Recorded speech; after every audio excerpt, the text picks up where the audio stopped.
What is up, you guys? Welcome to Livestream. I've just been entertaining myself during the stream intro music by reading up about these new Express LRS receivers from Radio Master, the XR series receivers that they sent me that were sitting here in a box on my... Oh, missed the closet. Anyway, that were sitting up here in a box on my desk. Trying to learn all about them. Who knew? Who knew that dual band would just be as popular as it's turning out to be? Or is it? Are people buying? Are people buying it? It seems, I don't know. It seems like it's picking up steam. The ability to use 900 megahertz and 2.4 gigahertz as you like. Long range in one bird, for low latency in the other bird, and it's your choice. Whereas, we've seen systems like that, like FreeSky R9 had a, or what probably wasn't R9, but FreeSky had a dual band system a while back. It was 2.4 gigahertz FreeSky with 900 megahertz LoRa. And I was like, meh. But that was like dual parallel, and I'm still not sure I see the point of that unless you're flying somewhere where one band is getting jammed. I'm more of the opinion that picking one band and then leaning into it, depending on your specific need, is like the way to go. But it's nice to have the option. It's pretty cool. I don't know. Yeah, I don't know. Rick LeBlanca says, I don't see why if you're running 900 megahertz, you would be doing 2.4 gigahertz on the same quad. I agree. Completely agree. I don't think there's many situations where you'd pick up the same quad and say, today I'm going to fly it on 2.4 gigahertz because I want lowest possible latency. And tomorrow I'm going to fly it on 900 megahertz because I want long range. And to be honest with you, I'm not even sure anymore that's true about 2.4 gigahertz and the lowest possible latency.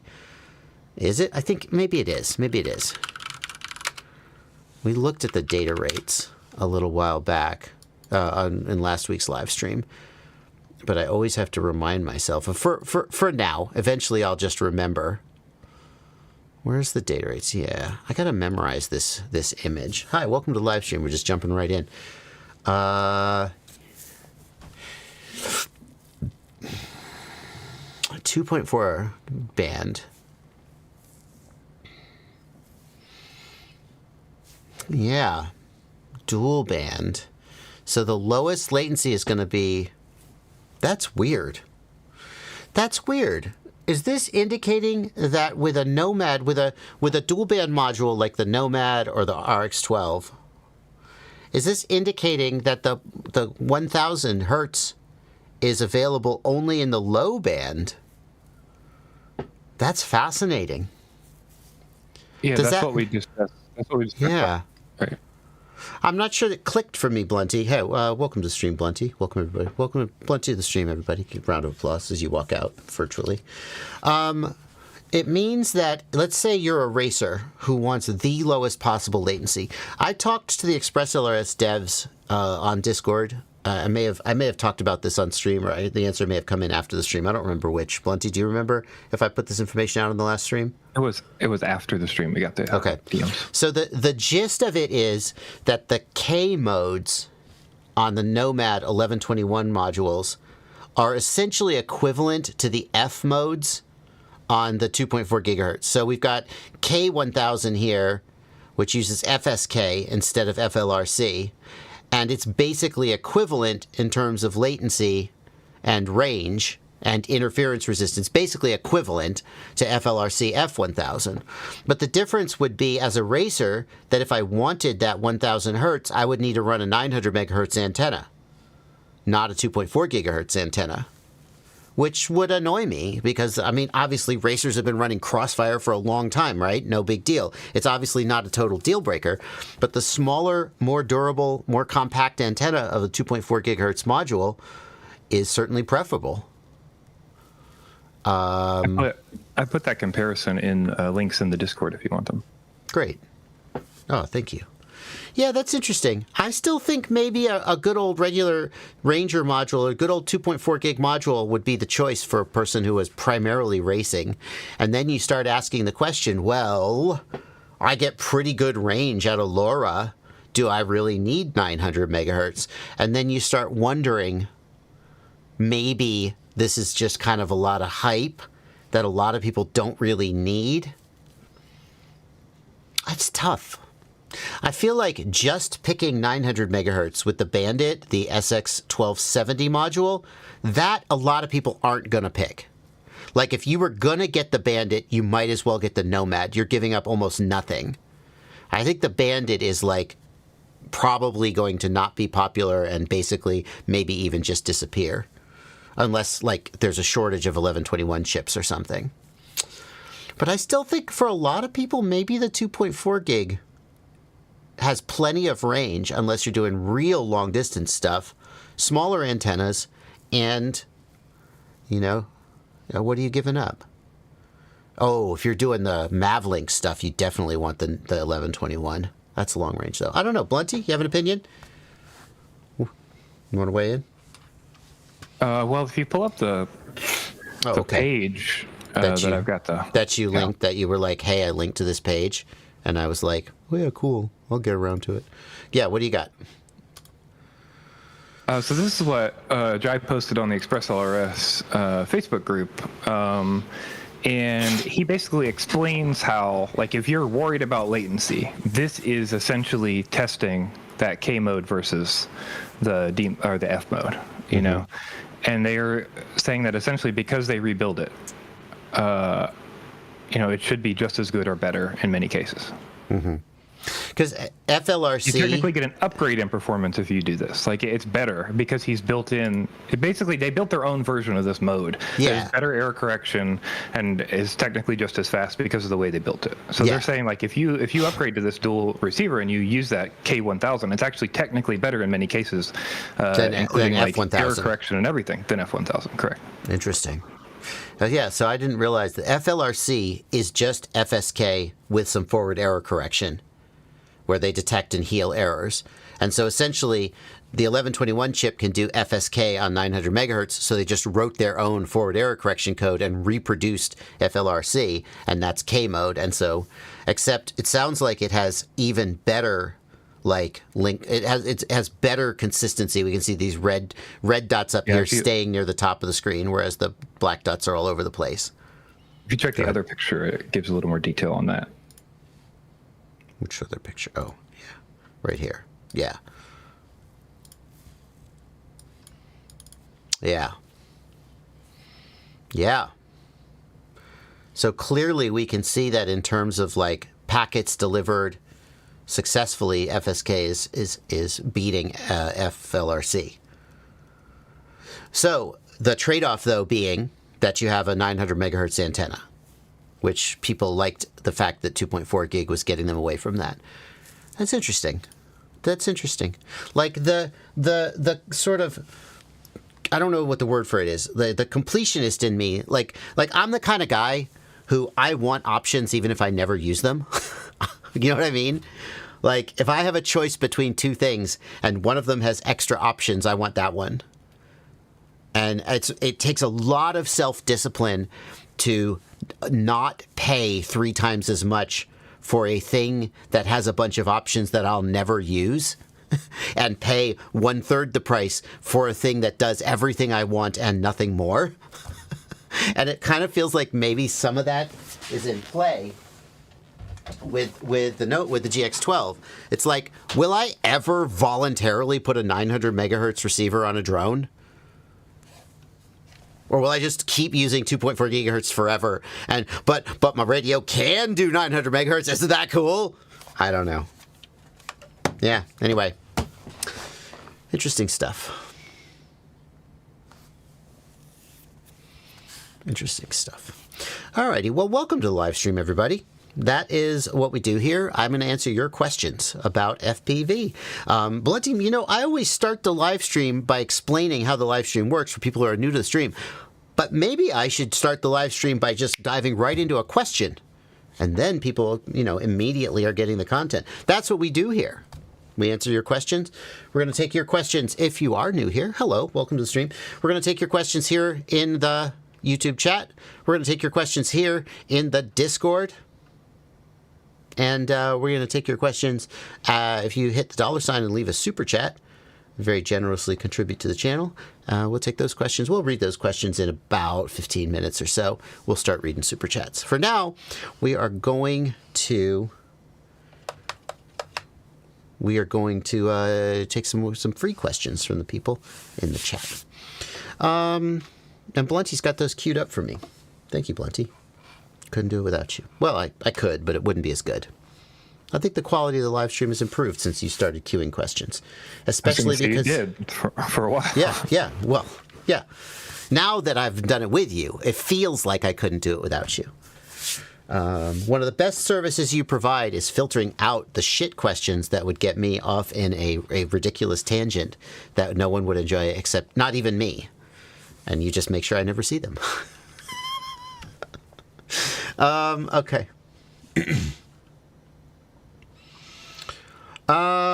Let's see here. Blah, blah, blah. Do you think goggle manufacturers will keep making analog goggles in the future? Yeah, absolutely.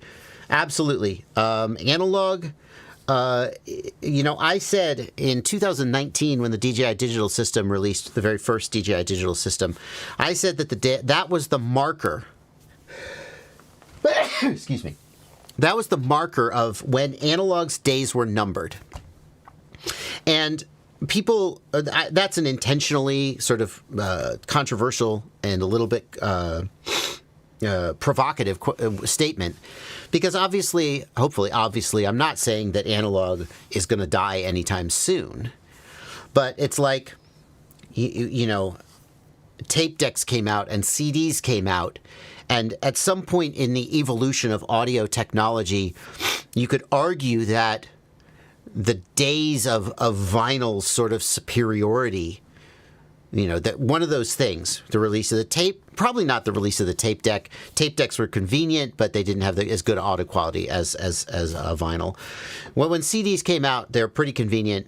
They're more convenient. Vinyl had as good or better audio quality than vinyl. I know that vinyl fans will argue with me about that, and that's not what we're here for, but that's my opinion.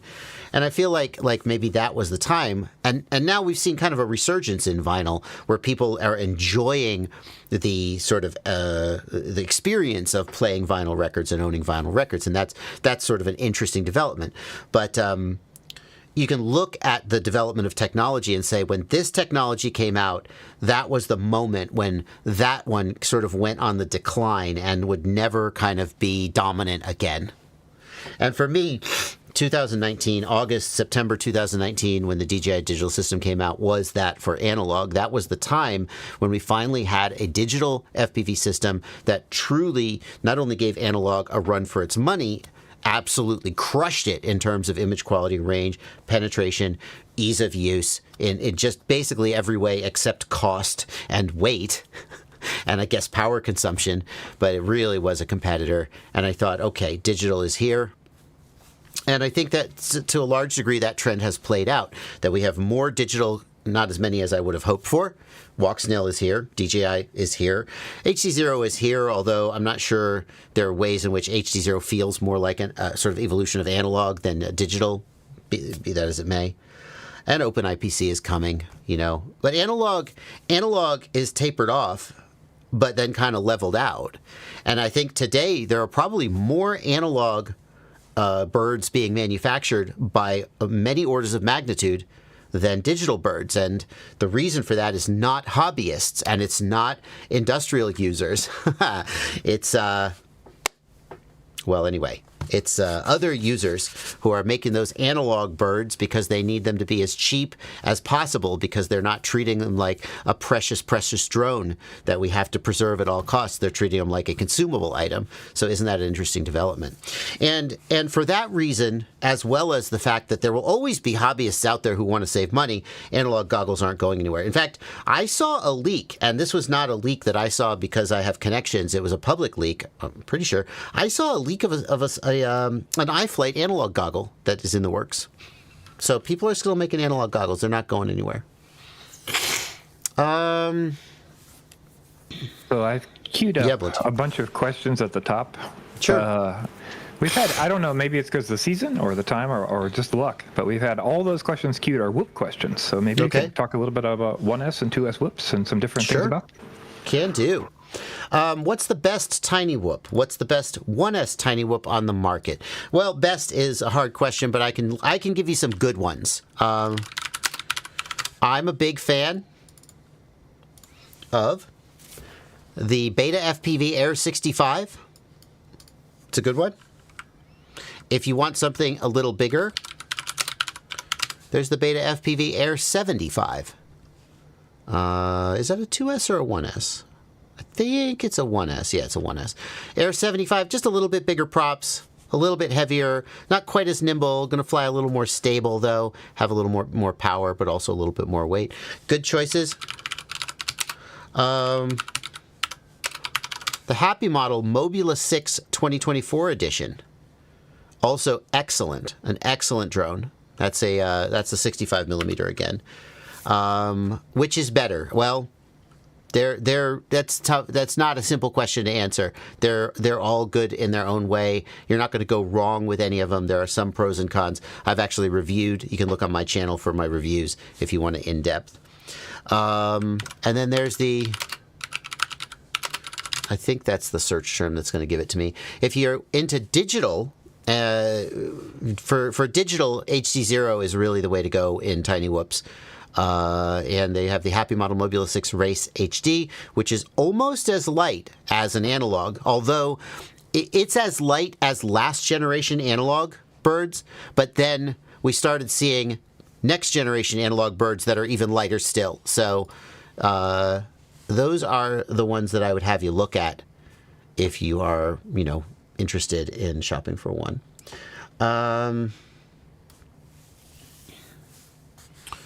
What's the best 1S whoop that works with my walk snail?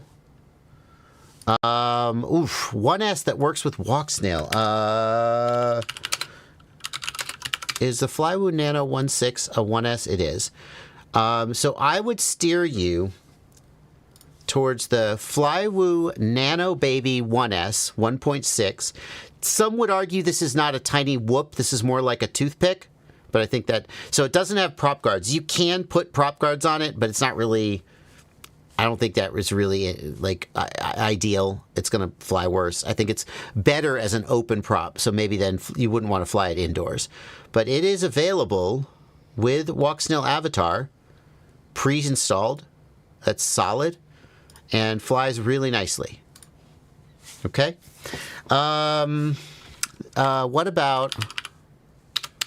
What about their, do they have another drones, tiny drone? No, drones, micro drone. What about, oh yeah, so now this is a new one. This one is more like a whoop. Now this is an 85 millimeter, so it's getting out of the sort of tiny whoop category and into the sort of more like a Cine whoop category. But it's an 85 millimeter with walk snail, with prop guards. I think it's a little bigger probably than you're looking for, though, the 85. I wish I could search for just the walk snail drones. Fly lens 75, yes. Fly lens 75. Can I get it with walk snail? No, hang on. Fly lens 75. Yes, I can. Okay, this is the one I was looking for. So if you're looking for a tiny whoop, a 1S, it's a 2S, not a 1S. Okay, well, fine. This is the one I would actually recommend, is the Fly lens 75 with walk snail. I think this is a really good job of carrying the weight of the digital VTX. It's 2S, not 1S. I think the performance is going to be pretty good. I would say if you insist on 1S, get the Nano Baby, but it's not going to have prop guards, and I don't recommend that you put these prop guards on. I think it makes it fly worse, and it's not really, it sort of spoils it. If you want prop guards, then get the Fly lens 75 here with 2S would be my recommendation.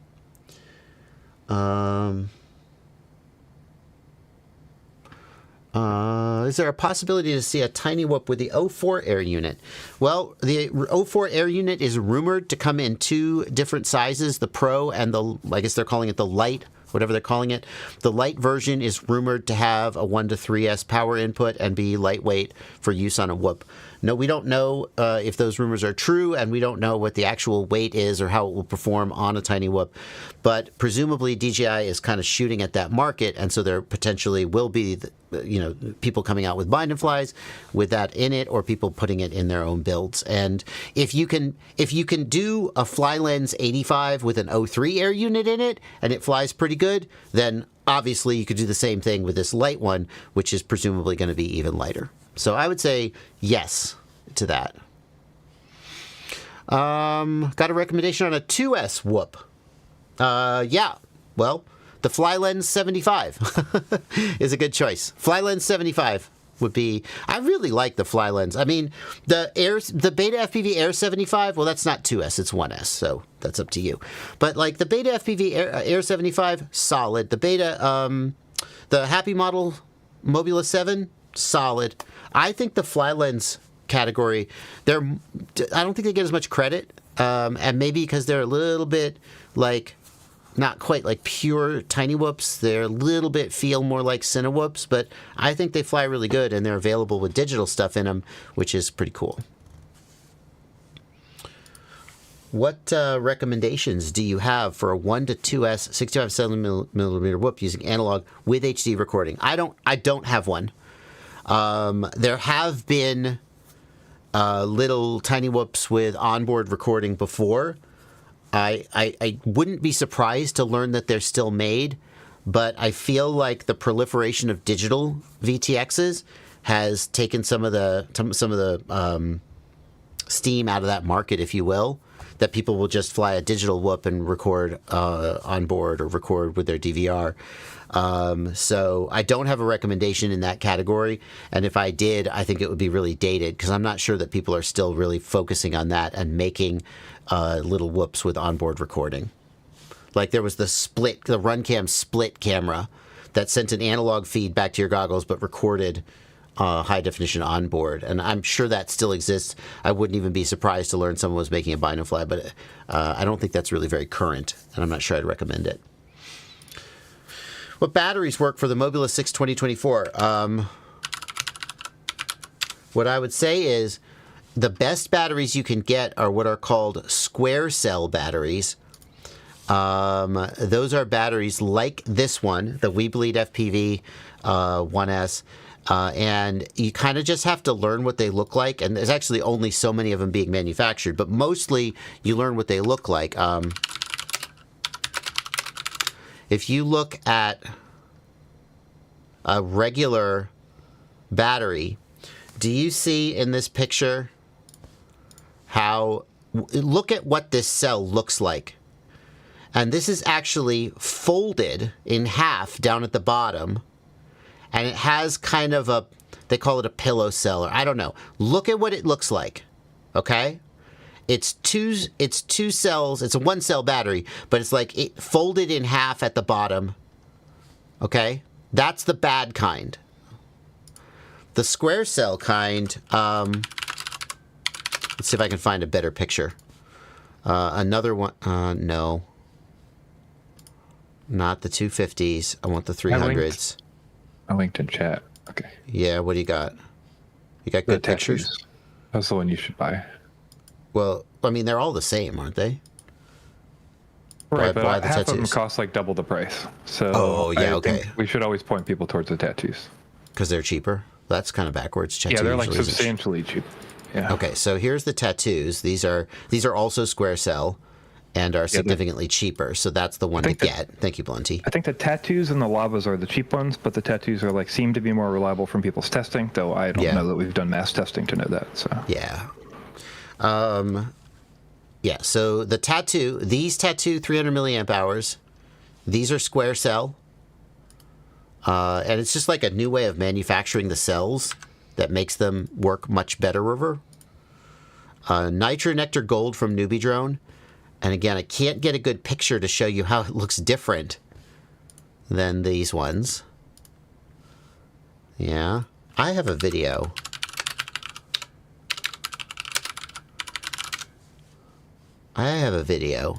talking about it. This is the best. Let's see, I have a close-up. And see that they're constructed differently than this Beta FPV pack perfect. of the older style.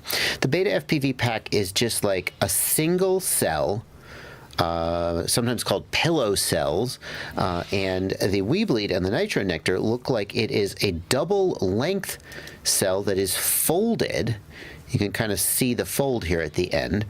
We've sometimes heard these referred to as square cell or folded cell packs, and they seem to perform way, way better than the other style. In fact, who's labeled.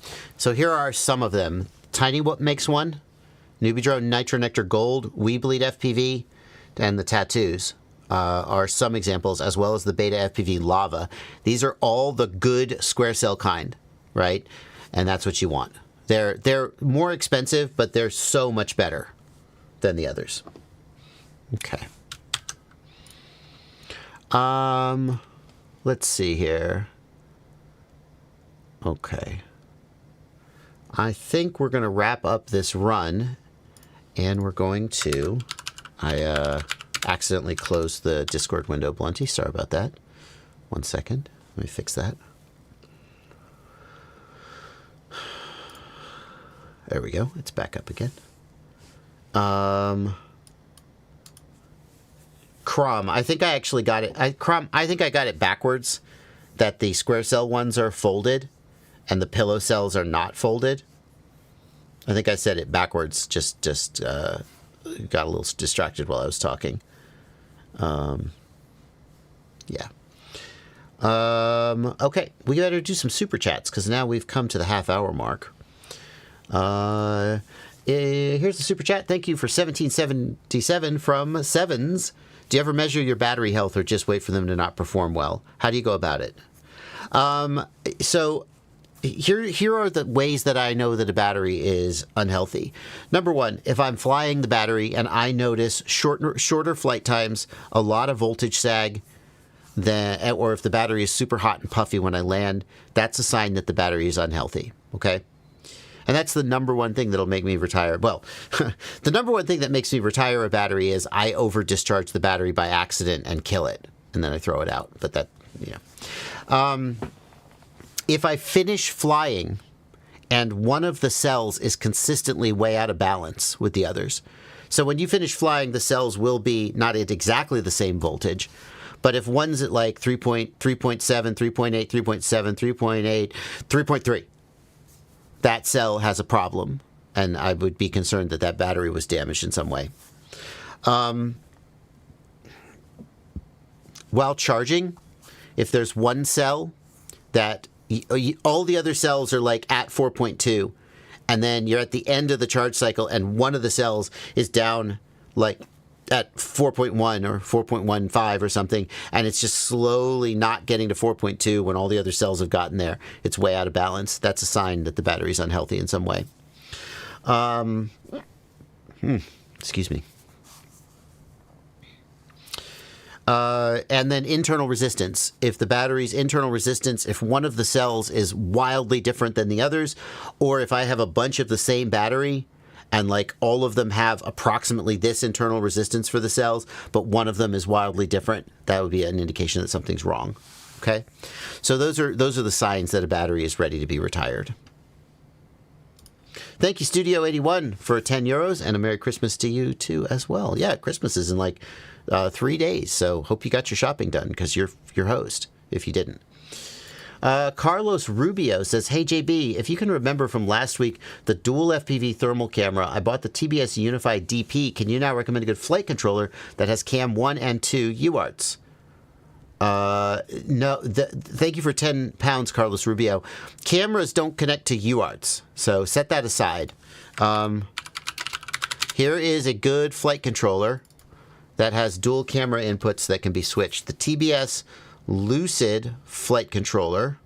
No, that's not the one. Hang on. The TBS Lucid H7. That's the one. The TBS Lucid H7 has dual camera inputs and camera switching built in. Highly recommend. Hi, I'm a Patreon because I use your content all the time. Thank you for $2.79 Canadian, Christian Buffard. And Atreides, thank you for $10. Do you know of any ELRS wireless dongle for simulators that might be in stock, like the Squid Stick? No, I sure don't. And I don't. Presumably the Squid Stick is out of stock. I don't know of one other than the Squid Stick. So sorry.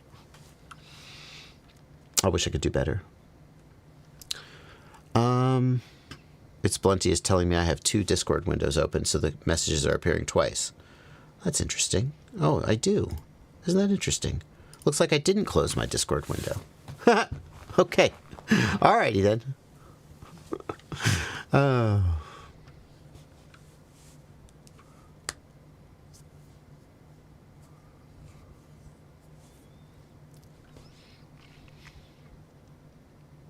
Okay. Well, that was annoying. And guess what? We're caught up on Super Chats, so we're going to go back to the regular chats. Is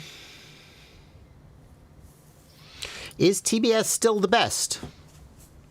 In control links, I'm really excited to see what TBS comes out with next. So a lot of the time, TBS leads the field. And I think it's safe to say that right now, in control links, TBS is not leading the field. Okay? Crossfire, ELRS 900 megahertz, in terms of pure range and link performance, ELRS 900 megahertz and ELRS 2.4 gigahertz are doing things that Crossfire just doesn't do. Now, Crossfire fans will point to the multitude of things that Crossfire does that ELRS doesn't do, and they're not wrong. Things like over-the-air firmware updates, easy, simple, just press a button binding, and so forth. But in terms of like link performance, which I think is the thing you have to look at, ELRS is getting a lot done. But the other thing to keep in mind is that TBS often leads the field, but when TBS doesn't lead the field, they come back and leapfrog the field. So I don't know what TBS is working on now. I presume that they're looking at Express LRS and going, oh, you guys, we can do so much better. And that whatever they come out with, whenever they come out with it, will be really impressive. At this time, though, in terms of control link performance, despite the fact that there are many people who still just are like, Crossfire's never done me wrong.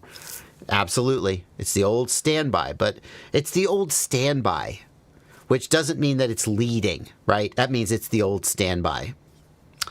I think that it might change in the future because TBS doesn't like to not be in front, and they're extremely smart and extremely capable. And yeah. So in terms of controllers, the TBS Tango 2 and the Mambo, I'm not gigantic fans. The Tango 2 is compact and capable, but it runs Crossfire. And if you put Express LRS on it, you know, then it's not as compact anymore. So I think in terms of controllers, again, it's been a while since they released a controller. And whatever they're working on now, which I presume they are, I was probably going to be pretty freaking impressive. But it's not out today.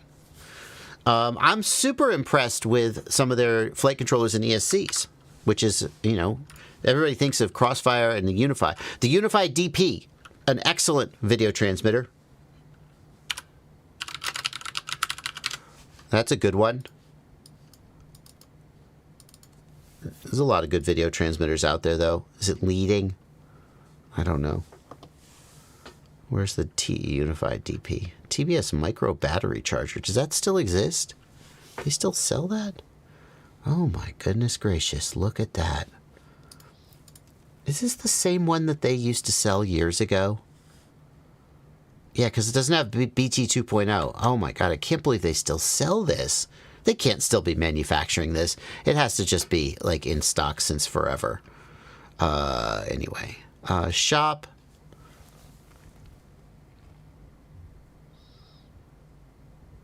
Electronics. Flight controllers, ESCs. Like, for example, the TBS Lucid 8S ESC, $60 for an 8S 4-in-1 ESC. Hell yeah. And it's made by TBS, so like you can trust that it's not like a piece of shit.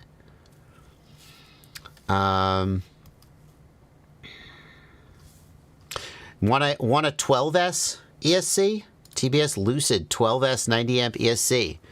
Having trouble getting APD ESCs for your Cinelifter build? Hey, TBS Lucid 12S 90 amp ESC. $50. Good price. Runs presumably AM32? Yeah, AM32. Yeah. So that flight controller, TBS Lucid H7, really impressive flight controller, really reasonable price. I think this is a case where you can argue that they are definitely leading in terms of performance and in terms of price.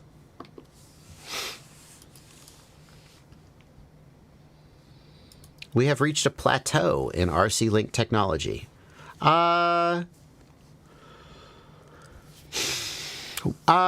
Interesting. I mean, LoRa is that plateau, if anything, and by that standard, some would argue that Crossfire was the plateau.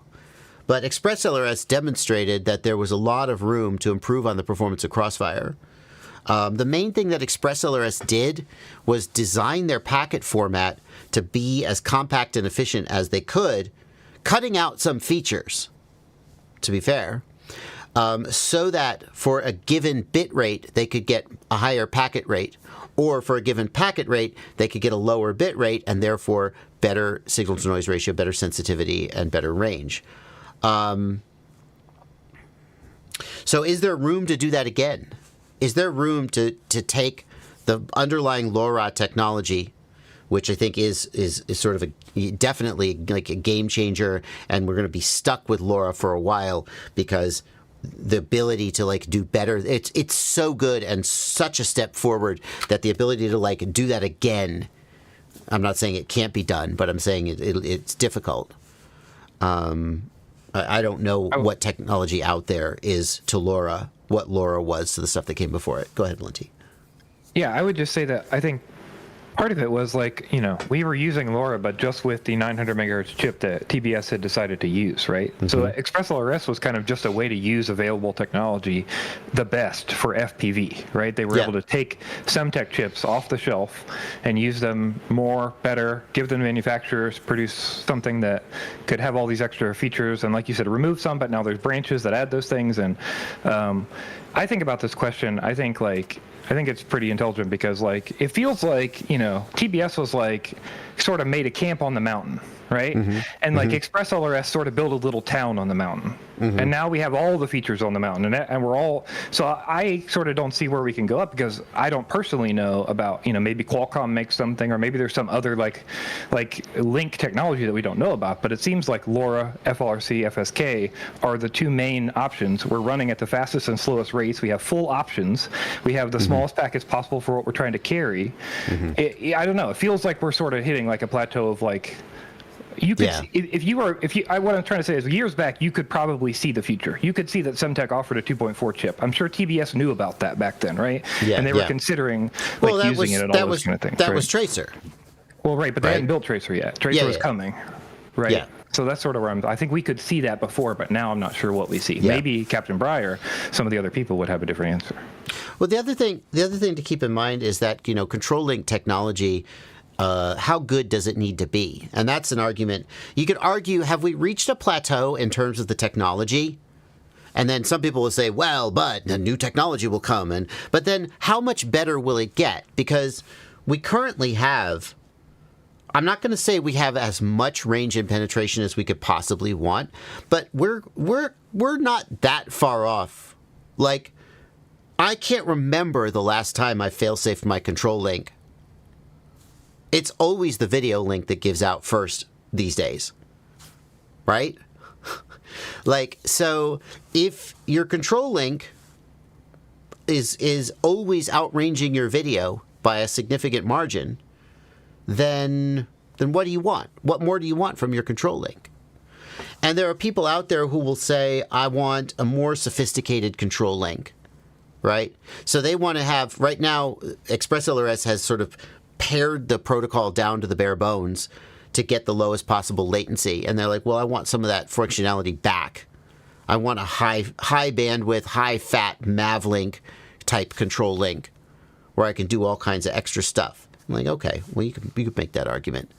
I want the ability to have an IP, a TCP IP, Raspberry Pi doing a TCP IP connection back to the ground station to do all kinds of stuff that I can't do with the traditional control link. That's like, okay, well, now you're entering, it's not a traditional RC control link at that point, it's something else. And then you start to, you not have the latency. But in terms of a traditional RC control link, I think we have reached a plateau because the performance of the system is so good that it is more than many people want, at which point they don't really care about trying to push it to go further, Yeah. So let's see here. Is there a difference between a 7-inch built for long-range cruising and one for chasing cars, or are they built the same way? Anthony, when you're building a 7-inch for long-range cruising, your primary concern is flight time, right? You want to be able to fly, like I would say minimum 15 or 20 minutes to be able to sort of fly out a ways, a few kilometers, turn around, fly back, do what you need to do, and maybe as much as 30 or 40 minutes, depending on the type of flying you imagine yourself doing. When chasing cars, you're less concerned about flight time because the cars are probably driving around a track or some other controlled area. So if you fly for 5 minutes, and then your battery gets low, you just come back down, you land, and you replace your battery, and you go back up again. When chasing cars, you're more concerned with power and top-end speed.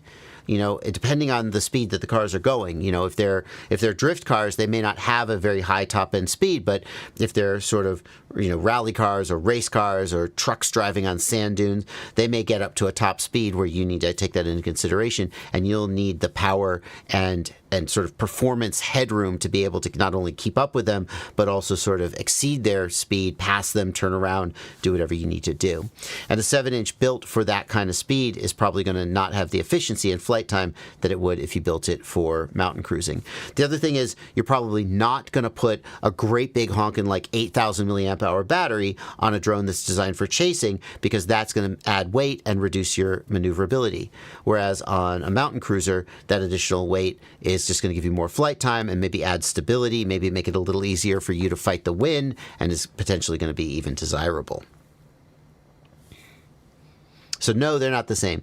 Typically, one built for chasing would have a higher kV motor and be designed more for power. One designed for mountain cruising is going to have a lower kV motor and a much bigger battery, would be the way I'd sum that up. Let's see. Can you fit the AGO1 gimbals on the Jumper T15? I think so. Yeah, I think I've seen people do it. I just did a little Google search here. Yeah, oh. There you go. This question's already been answered by me. You have to convert the gimbals. You can do it. It requires modification. So, yes, you can do it. It requires modification it requires physical modification of the radio, like a 3D printed shim or other sort of cutting and modifying of the case. So you keep that in mind.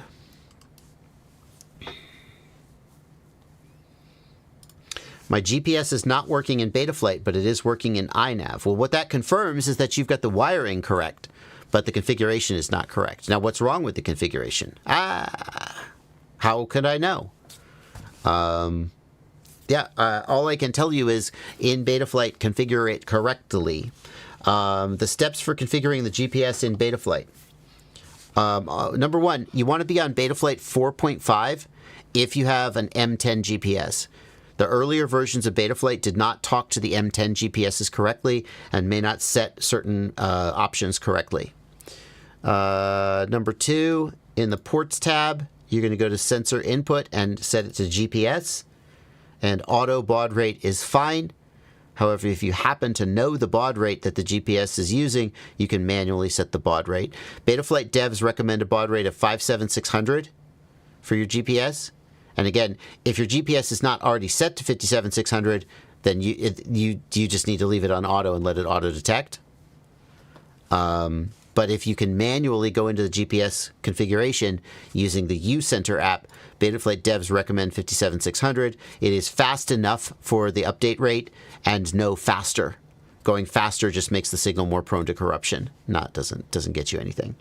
So you're going to enable sensor input GPS. You're going to go to the GPS tab. You're going to set protocol ublocks, auto config, and that should do it. That should get your GPS working, period. It depends if that's not working, then potentially there's something wrong with the programming of your GPS. You may need to get into the uCenter app and work with the GPS, configure the GPS. But in Betaflight 4.5, it should be able to do that automatically. And that's another thing. If you're on an older version of Betaflight and you have an M10 GPS, iNav may be handling it correctly. Betaflight may not handle it correctly until you get to 4.5. That's without actually digging into your specific situation. That's the best I can give you.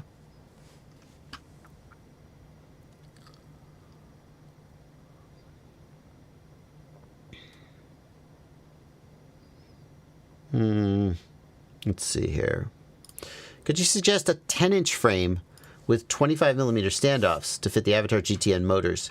KV capable 8S battery. Okay, so one of my favorite 10-inch, and I don't have a ton of recommendations for a 10-inch frame. So if the chat has recommendations for a really great 10-inch frame that I should look at, put them in the chat. And Blunty, if you'll pin those in purple, and we'll look at them, and we'll take a look. But whenever somebody asks me about a 10-inch frame, the one that comes to my mind is the Project 399 Super G. And I haven't flown this frame, but I know that Project 399 makes damn good sort of 7-inch, 10-inch big frames. So I always feel safe recommending this frame just because I trust the company that makes it. Now, what's the placement? What's the spacing on the standoffs? It doesn't matter. It doesn't matter. If these standoffs don't work for you, throw them out and buy new standoffs. What do you want? 25mm aluminum standoffs. Boom. Done. Just buy them. Easy. Okay, it's a little annoying, but buy the frame you want. And if the standoffs aren't the right size, just buy new standoffs. Come on. It's the future. We could just do these things. So I don't know if that spacing will work for you. Like you can see, the other thing you can see about this frame is it's a split deck design, which means that in the back here, maybe there's not as much room as you might prefer. In the front here, maybe there's not as much room as you might prefer. I don't know if you're going to be able to fit that VTX in there. I think you can, but I'm not sure. Just take a look, though. Some frames that other people are suggesting are the FR10 quadcopter frame. Let's take a look. FR10 from CNC Drones. Ooh. Yeah, the thing with these 10-inch frames is you really want to trust that the arms are going to be solid. They're not going to get a lot of vibration. Like, it's easy to just take an arm and stretch it to 10 inches and go, see, I did it. But building a 10-inch frame that actually flies good and doesn't have vibrations, that's the challenge. And it's not as simple as just make thick carbon, be strong. So, FR10? I'm digging the front end on the FR10. Looks like it's designed to mount a GoPro Session, although presumably you could mount other types of action camera with a different 3D print. Oh, and here, yeah. And it mounts the FPV camera up top and the digital action camera down below so that it's the HD camera is more centered. That's really slick. Very cool. We got a recommendation here for the Axis Flying Manta 10. Good compact frame. Looks like there's not a ton. Oh, look how they're mounting the antennas for the VTX. Now that's a bind and fly version, but presumably you can get that 3D print for the frame. And I dig how they're mounting these antennas, because a lot of times on these longer frames, it's difficult getting you don't want the antennas in the back, because that's going to mess with your GPS and your control link, and it can be difficult to get the camera. If the VTX is mounted all the way in the back, the camera wire is not long enough to get to the front.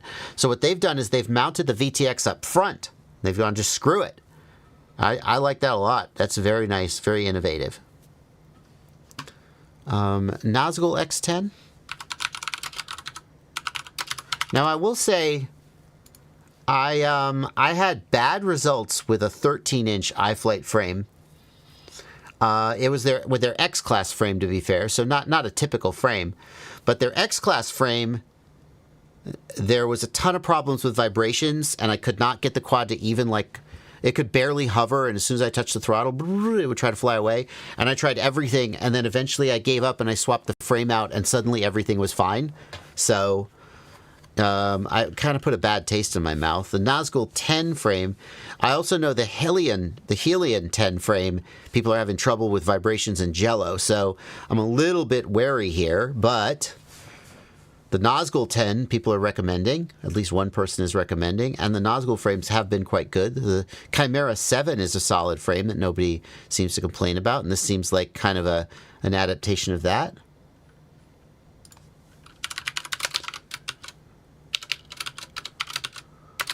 Now, I don't know the name. The GEP-RC Mark IV 10. This is GEP-RC's 10-inch frame. GEP-RC have done a pretty good job of just scaling up their 5-inch frame to larger sizes. I like the fact that this one comes with struts. That's going to add rigidity. I like the open design. And it's a good price, $60. I haven't personally flown this one. I've flown their 7-inch stuff, though, and it's very good.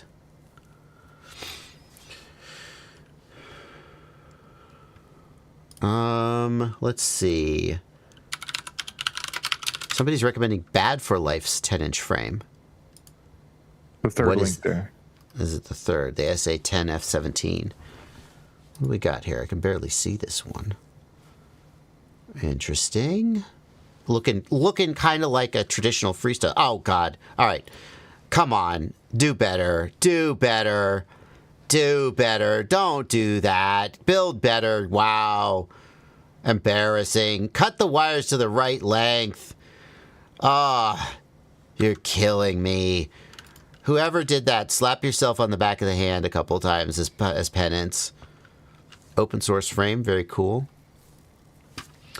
Yeah. Okay, we got a couple more. Foxeer Aura 10. Foxeer Aura 10, the Foxeer Aura line has struck me as they're really trying to be innovation. Innovation. They're really trying to be innovative, and like this is a very expensive frame at $145. I'd really want to be convinced that it was like good and worth the price compared to some of the other ones we've looked at. But I like it's got struts. RMQ Yeti 10. That'll be the last one. RMQ Yeti 10. Yeti Chat seemed to take this as a challenge to name every 10-inch frame. Are people recommending good ones, or are they just I don't know, linking but I think we've frames? gotten most 10-inch frames that exist. I can't find this frame. RMQ Yeti 10, if you can find one. That's a tumbler. Okay. All right, guys. We're gonna wrap that section up. Blunty, that'll make a good one for the live stream clips channel.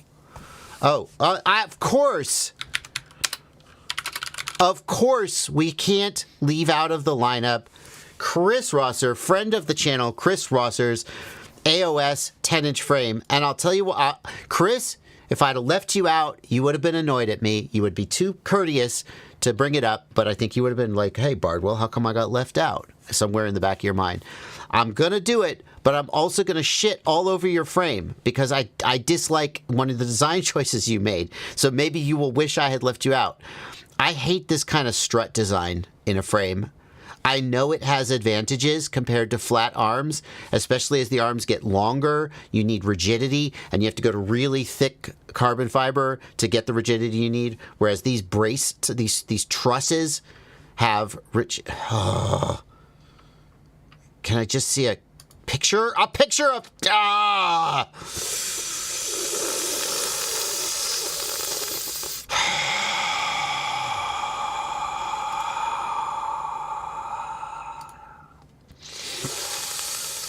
Where to buy CNC drones? Did it take me to the product page for that frame? No, it's just a search result for AOS. I don't know. I want to buy the AOS 10. Okay, where to buy? This is not the product page for the AOS 10. It's just a search results for what I don't know.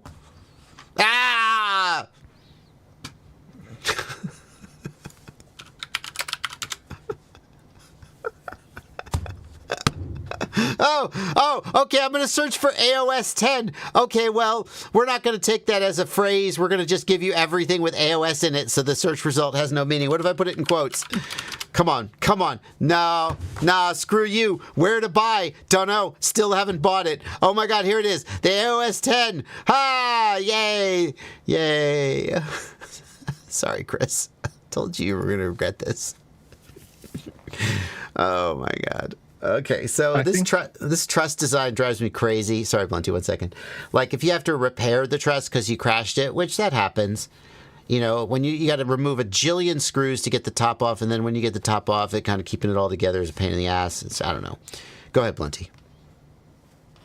Oh, I was just going to say, it looked like there was another version under that was newer maybe, but it was hard to tell. Maybe a V2. Yeah, I think it's updated because Chris does a million versions of all of his frames. Here's the V5. V1, V5. I mean, it's nice that he iterates, but I've heard people like being like, Chris, could you stop? I can't get spare parts because I have no idea what version I'm on. So it's pretty cool, and it is a 10-inch frame. I would cringe to have to live with it and to build it because I just am fundamentally opposed to this style of truss design, and that's who I am as a person, and it makes me a bad person. It makes me a worse person that I don't have the fortitude to build this frame. And I'm okay with that. I don't have to prove anything to anybody except my wife. She's upstairs. Okay. All right. We're getting some good content for the Livestream Clips channel. Blunty, if you guys didn't know, Joshua Bardwell, Livestream Clips. Blunty does a Livestream Clips channel where he clips highlights from the live streams and posts them here. And if you guys miss the live streams, you can go check this channel out and get like the highlights, the best questions. In addition, I know a lot of people just like to put the live stream on and listen to it. I consume content that way too. But sometimes you just want I don't care about rain and fog. I'm going to skip this one. Right? And it makes it really easy for you to kind of get the parts of the live stream that you most want to see. And it's searchable. We'd love to have you as a subscriber. 25,000 subscribers. It's going up. It's not going up as fast as my main channel. That's to be expected. But head on over there and subscribe and watch that content. Okay.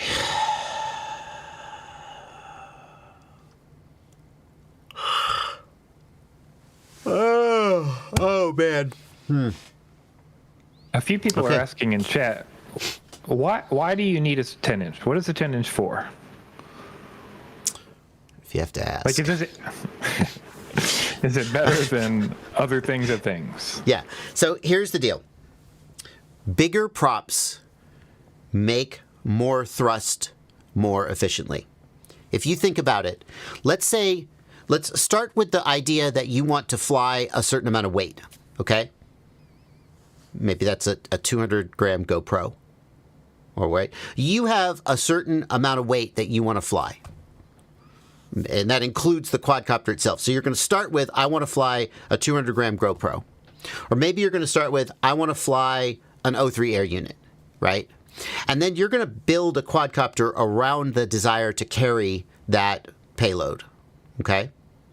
And that's going to include a flight controller, an ESC, video transmitter, a battery, motors, etc. And one of the decisions you're going to make is how much thrust do I need to carry this amount of weight? And that can be based on, like most people don't think about this explicitly, but that's going to be based on a thrust to weight ratio. So if I have 500 gram quadcopter and I have 500 grams of thrust, that quadcopter will barely even get off the ground at full throttle, right? So in general, you want a thrust to weight ratio of like minimum, say 3-to-1 for a quadcopter. For airplanes, for fixed wings, that thrust to weight ratio can be much lower because they're deriving lift from the wings and the thrust is not directly lifting the aircraft. But for a quadcopter, all of your maneuverability comes from the thrust of the motors. Minimum, say 3-to-1 thrust to weight ratio. You can go lower, but it starts to get really difficult to maneuver and you have to fly really carefully. That's just off the cuff from me. If somebody smart tells you different, you can believe them. You don't have to argue with them. But 3-to-1 is a round number. And maybe as much as 8 or even as high as maybe 10 or 12-to-1 is theoretically possible for like a drone, a multi-rotor. Okay, so you've got a thrust to weight ratio and you've got a weight. Now you have a certain amount of thrust you need to make. Let's say you need to make 1,000 grams of thrust. 4,000 grams of thrust, whatever that number is. There's two ways you can do that.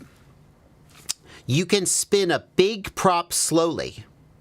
And a big prop, because the props have a larger surface area, it's going to move more air. And the thrust that the prop makes is roughly, maybe actually directly proportional to the amount of air that the prop moves. Okay? Or you can spin a small prop faster. And that small prop is moving less air, but because it's spinning faster, it's moving the air at a higher speed, and therefore it's making the same amount of thrust. Okay? Here's the thing. For reasons which I'm not entirely prepared to explain, it's much more efficient to spin a big prop slowly and to make a certain amount of thrust than it is to spin a smaller prop at a higher RPM and make the same amount of thrust.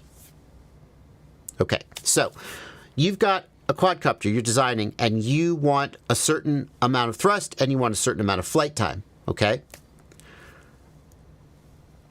At a certain point, let's say you've got a 5-inch drone and you put a heavy camera on it and you put a heavy battery on it and now your flight time is getting terrible. So you put a heavier battery on it and you get a little more flight time, but actually now you're super high in the throttle, your motors are super hot, everything's falling apart. You go, oh, I need to go from 5 inches to 7 inches, and now everything's better because you're making more thrust more efficiently.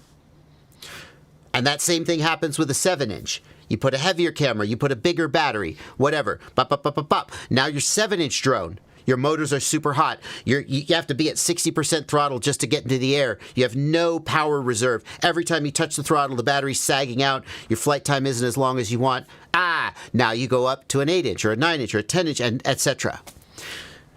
That's why we're going to bigger props. We go to bigger props because we want to carry more weight and or fly for a longer time. Now, as an interesting sort of opposite day approach to that. Because if you tell me I want to fly for 40 minutes, I might say, okay, I'm going to build you a 10-inch drone with a 10,000 milliamp hour 6S battery or whatever. Or I might say, I'm going to build you a 200 gram 4-inch drone or something ridiculously. Okay, not 200 grams. That's okay. I'm pulling numbers out of my ass. I got a little crazy. I'm going to build you an ultra light 4-inch drone. That's going to be so lightweight that it can fly for 40 minutes, right? And so it's not sort of one path up that mountain, but a lot of times when people are flying larger birds, it's because they want to fly for a long time and they want to carry a certain amount of weight. And the way to do that is always to go to larger props. How's that for an answer? Pretty good answer? I think it's a pretty good answer. So why don't we all just run 10-inch birds? Right? That's the next question. Okay, well, I like to fly for a long time. Doesn't everybody? Let's just everybody fly a 10-inch. Well, why stop there? Let's everybody fly a 13-inch. Why stop there? Let's everybody fly a 15-inch. Why stop there? Let's everybody fly a 22-inch. Why stop there? Let's all fly big 25-pound agricultural lifter drones with 24-inch, 36-inch carbon fiber props, and they'll fly for an hour and a half. Because obviously there's other things in that equation. Bigger drones are more expensive. They're more dangerous. They're harder to fit in your freaking car. When they crash, it hurts a lot more physically if they crash into you or your property, or just because you just destroyed a $5,000 drone, right? They're not as maneuverable. If you want to go fast and make sharp turns, you don't want a 10-inch prop. But smaller drones with a more centralized mass will be more nimble. So there's trade-offs there as well. All right. Yeah, really good topic. Thank you for that opportunity to go off on that for a little bit. Hope you guys enjoyed it. And before we move on, Blunty, any interesting comments from the peanut gallery? Nope. I think we're good on that. Okay. All right. Thoughts on using the DJI Controller 3 with the O4 Lite? Thank you for a $2 super chat, X-Wing FPV. X-Wing, since the O4 Air unit hasn't been released yet, no one knows exactly how it will work or what it will do. However, the DJI RC Controller 3 does work with the DJI Neo, or the DJI whatever that mini is that they made, the mini drone that they made. Yeah, it's the Neo, I think. It does work with the Avata 2, and both of those guys are believed to have the O4 Air unit and the O4 Air unit Lite in them. Now, that's not the same as a standalone Air unit that's being sold to hobbyists, and that product doesn't exist, so we don't know. But presumably, the RC Controller 3 will work with the O4 Lite if and when it was released, and if it actually exists, as the rumors suggest. Check out the Gep Taker F411 AIO, perfect for the 1S Baby Tooth, has black box as well. Good suggestion. Gep RC Taker F411. 12 amp, all-in-one. Nice solder pads. It's got plugs. No, don't have plugs. It's got plugs, but don't use the plugs for a toothpick. Don't do it. Direct solder for a toothpick for sure. I don't want to run 12 amps through those plugs. Oh, it's discontinued. Please buy this AIO instead. Oh no, this one's the one you buy instead. Yeah, very nice. $75 Good deal. Thank you for the suggestion. Forgot what I have 6S versus 4S. How can I tell? With a battery? No, you don't mean the battery. Just look at the battery. Or it'll say on the side of the battery, measure the voltage of the battery. That'll tell you. Or just look at the side of the battery and count the cells. If you mean the motors, look at the kV of the motors. If the kV is between 1600 and 1900, that's 6S. If it's between 2300 and 2800, that's 4S. Assuming it's a 5-inch. You didn't tell me, assuming you're talking about motors, you didn't tell me what size props you're going for. But the kV should tell you whether it's made for 6S or 4S. Thank you, Nobody, for 100 rupees. With world tensions, I'm eyeing making drone parts outside. Will buyers pay more for non, or is price king? Worth it or waste? There are a lot of words left out of this sentence, perhaps for self-censorship reasons. I think what you're asking is, will buyers pay more for parts made locally versus parts made in another country where importing may become difficult? And the answer to that is no. Hobby buyers don't give a shit. Hobby buyers just want cheap stuff, and they don't care where it comes from generally, and they don't care who made it. They just want it to be cheap, and they want it to be accessible.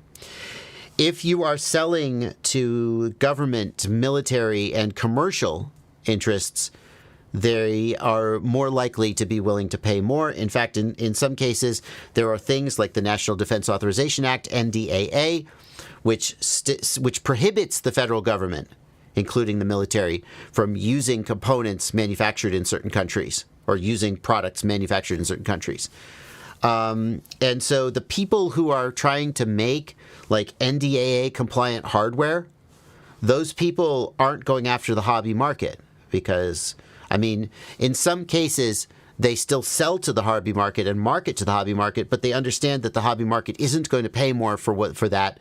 And it's kind of like, yeah, well, as long as we have this product, let's market it to hobbyists, but we know they're not going to buy it, and they're not really the intended audience. The intended audience for the NDAA or other sort of locally manufactured hardware is government, military, and perhaps industrial, who specifically are concerned about parts being manufactured in countries where it may be undesirable to use those parts.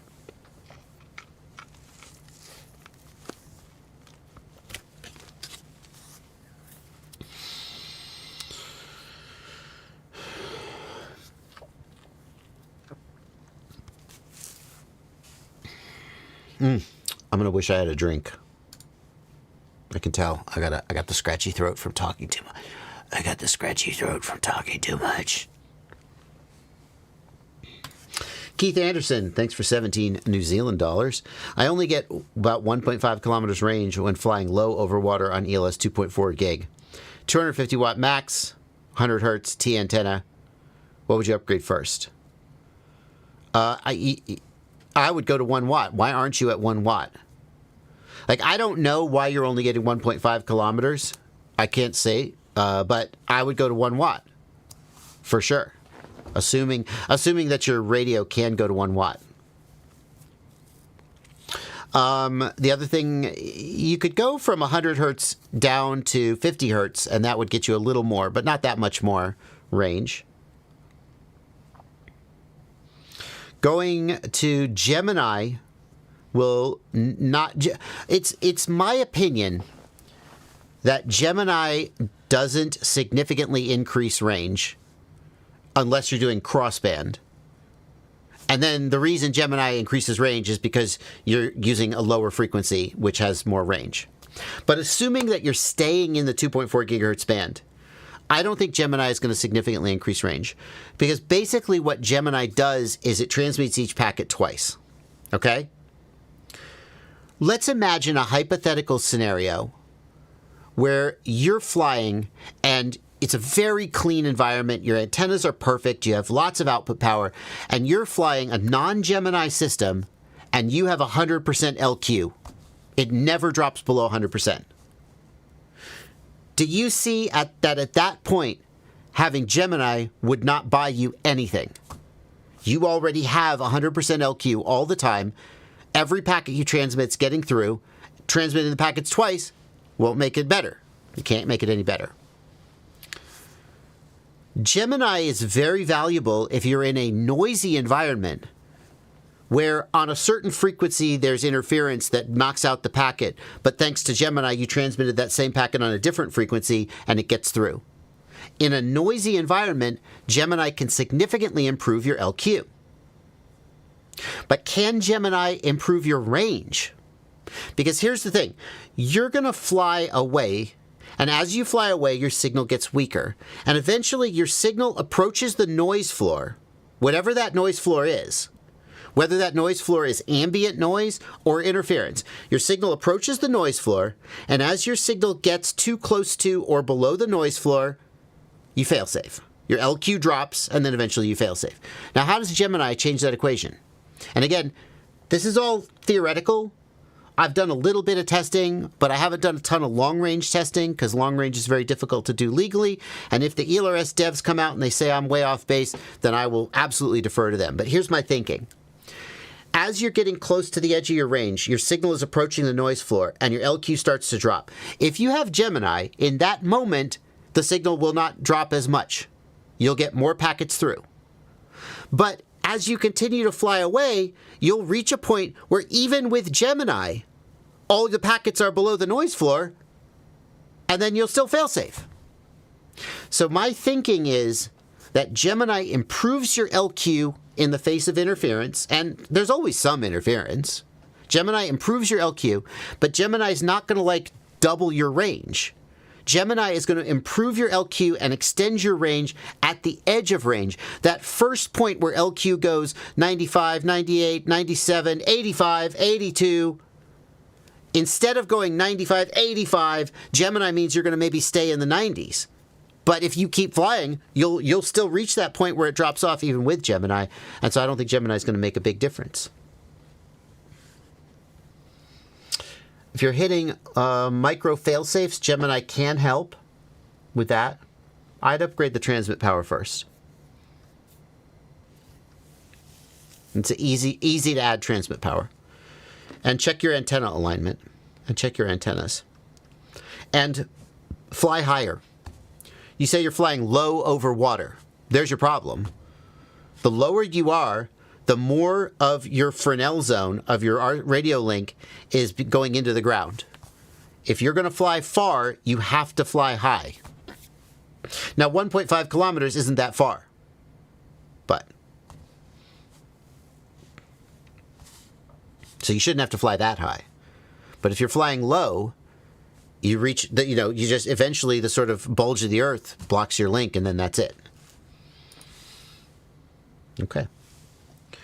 Flywoo DJI replacement camera, no gyro data. Yeah, there's no fix for that. If you buy these aftermarket O3 replacement cameras, they don't work with the gyro. The gyro is not calibrated. I don't remember exactly, like, it's because they got pulled out of, I can't remember. So the DJI O3 camera can only be calibrated one time, I think is what I've heard. And once you calibrate it, you can't recalibrate it again if you move it to a different air unit. And I can't remember when I heard that, but I was like, that's ludicrous. And then I was like, oh my God, it's true. Go ahead, Blenty. What do you got? Madstick said that even if you get that warning, unless there's something wrong with the gyro in the camera, it should still allow you to use that gyro and gyroflow. You're going to get the warning. You're saying that even with that warning, you still get the gyroflow data and EIS still works? Yes, he says it should still give gyroflow even when if it's whining about calibration, but it's possible the gyro is bad on this camera. Okay. So you can't clear the error, and you can't calibrate the gyro, but gyroflow still works correctly? Is that what he's saying? Just reading the chat. Yeah, I'm just clarifying. There you go. That says yes. So yes, okay. Got it. I love doing this, Plenty. Bardwell never reads free messages. I just read yours. I'm currently reading Super Chats. I'm reading Super Chats. I just spent 45 minutes reading free messages. You missed it. Rewind the live stream.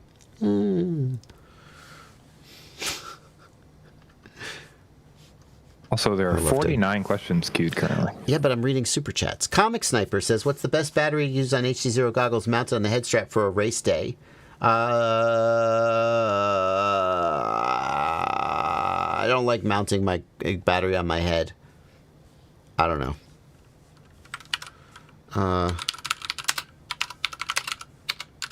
Fat Shark 18650 case? They still make that? Back ordered. I don't know. Out of stock. I think Thunder Power makes a goggle battery. Yeah. I guess this one. I don't know. Get this. This is so expensive, though. Here's a Thunder Power goggle battery made specifically to be mounted on your head. How about that one? You still recommend the Mobula 7 in 2024? Sure. Yeah, sure. Just learned something from one of your 2-year-old videos. Saved me $50 on a Blunty one-on-one. Sorry, Blunty. Yeah, well, I'm sure Blunty's happy he did that. Thank you, TF. Thank you, Gene. And thank you, RC Aviators, for your donations. Let me just double check that they didn't ask a question. No. RC Aviators. RC Aviators is pit mode supported on most flight controllers. Yeah, all Betaflight flight controllers have the ability to tell the VTX to go into pit mode. The VTX may not listen, but all Betaflight flight controllers have the ability to do that, assuming that smart audio is set up. Absolutely. Gene wants...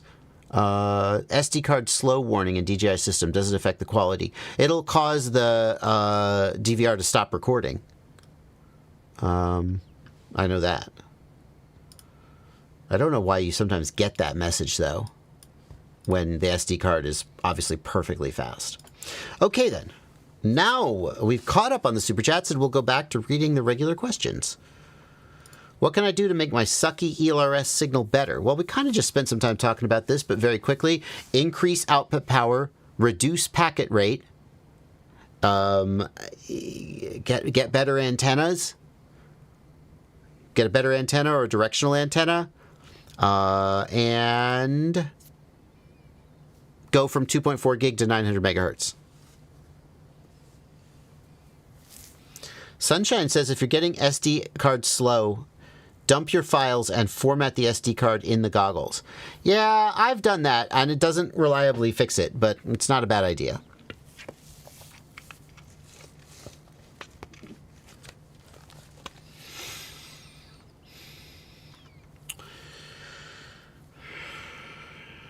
Let's see here. What's the best bind and fly long-range 4-inch drone?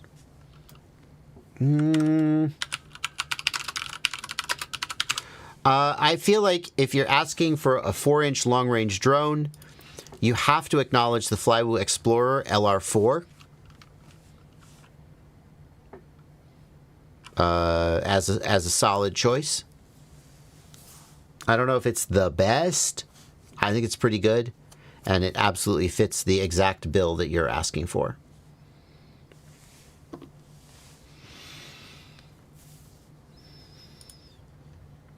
Skyrot says, with all the newer 5 to 10 watt analog VTX, I foresee a revival of analog in certain areas. We should have another long-range test, possibly on the ground with a car. No, do you see why that wouldn't work, though? I've thought about this. Like, you can't do a long-range test because the FAA doesn't want you flying BVLOS without a waiver, and it's hard to get a waiver. So what if we just, like, used a car? Well, here's a lot of problems with that. Number one, the metal body of the car could interfere with the test in a meaningful way. Even if you had the VTX outside the car, you still have a big metal object potentially close to the VTX. Okay, so you put the VTX up on a pole and get it away from the body of the car. Still a problem. You have terrain, you have trees, you have buildings. In order to really do that test, you would need to like be out on the salt flats, somewhere flat, so there's no terrain. And even then, terrain still factors into it, because as you get further and further away, there is a volume of space around the RF link.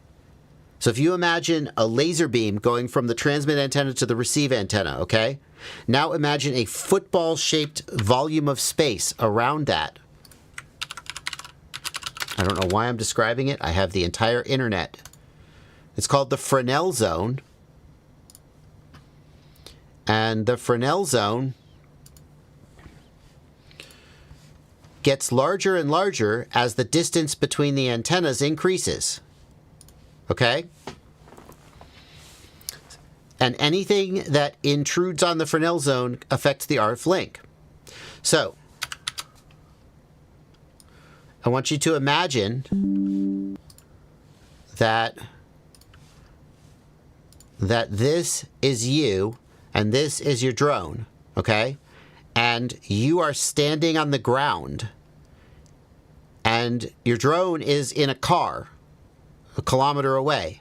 Do you see that half of your Fresnel zone is in the ground?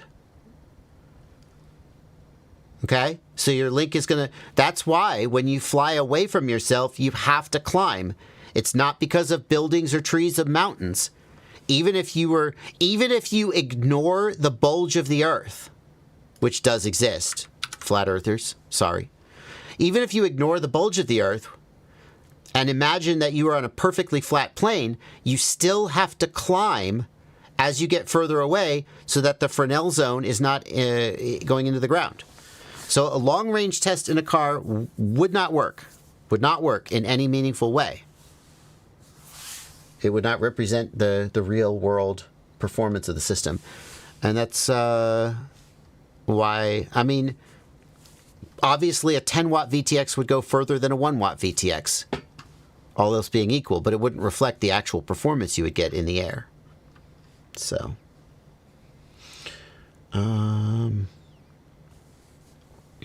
does reducing filtering make flight times longer or shorter, generally speaking? That's a tough one, Yaros. First thing I have to say is that the difference will be extremely minimal unless you like completely remove the filters and the motors are super hot and you're just wasting a lot of battery on generating heat in the motors. The difference is pretty minimal. I have seen people who are trying to optimize their drone for maximum efficiency. And they've already done things like saving weight and yada, yada, yada. And one of the things they'll do is they'll try to PID tune the drone so that there is as little oscillation in the motors as possible. Because if you think about it, if the motor is at the right RPM all the time, that's wasting less energy than if the motor is kind of going up and down. And in as much as filters affect that, then yeah, I do think it affects the flight time. But I think the difference for the vast majority of people is going to be no noticeable difference.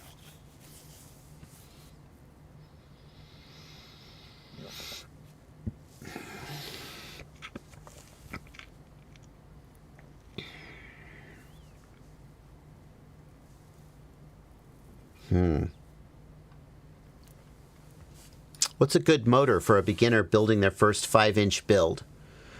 Emax Eco 2 2207. iFlight Zing-E Pro 2207. Both solid choices. T-Motor Pacer. T-Motor Pacer is also a good budget motor.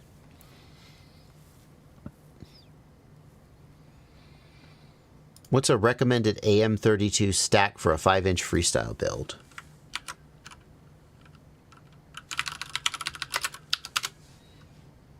Well, has SpeedyBee moved over to AM32 yet? They still shipping BLHeliS. I mean, I would consider I know it's not AM32, and that's what you asked for. I would certainly consider the SpeedyBee stack. This is a $65 for the whole stack. Got a BLHeli S ESC. You can flash it to BlueJay, and you get all the functionality you need. I don't know what specifically you want out of AM32, but I think for a lot of people, this is the right answer. The performance, reliability, and price are all there. It's not top tier. It's in terms of feature set, it's absolutely top tier. In terms of performance, reliability, and price, it's probably not S tier. Maybe it's even A tier. Certainly, it's at least B tier.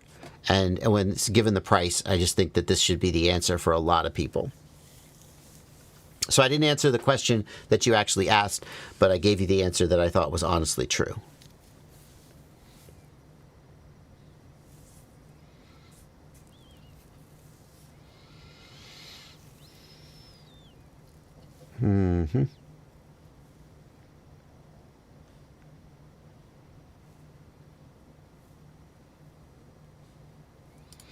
Yaros says, I have a VCI Hobby 2306 1950 kV motors with a 6S battery. I'm having a lot of sag on full throttle, from 4.0 volts on idle to 3.4 volts on full throttle. Is that normal? No, I don't think that's normal. I think that's an unusual amount of sag.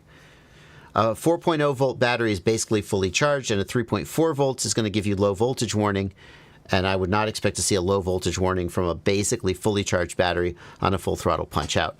The first thing I would ask is your battery worn out? That's the first thing we got to check. So you want to make sure you have a high C rating, like 90 C plus battery, and that it's a sort of a healthy new battery that hasn't been sort of ragged out. So I would try a new battery first. If you are confident that it's a new battery and it's a healthy battery, the next thing I would want to know about is the weight of the quadcopter. If the quadcopter is very heavy, then that's going to cause more voltage sag because as the quadcopter is forced to accelerate. 1950 kV is not like massively high kV, so I wouldn't expect there to be a ridiculous amount of voltage sag due to the motor kV. It's around 600 grams with battery. No, that's quite lightweight for a 5-inch. I still would try another battery. And the other thing I would say is, like, I don't know, but, like, are you getting, like, ridiculous acceleration? Like, have you got some maybe high pitch props and you're just getting bananas acceleration? That I wouldn't think that amount of sag would be normal. I would wonder what was going on there.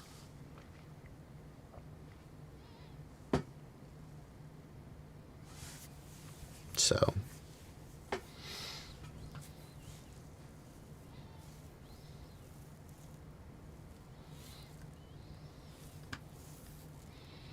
I think I would try a better battery. Something about your build is drawing so much current that you're sagging the battery out. I wonder if you've built like an ultra fast build and it's drawing a lot of power and you just need a higher C rating battery. Not all 100C batteries are built the same.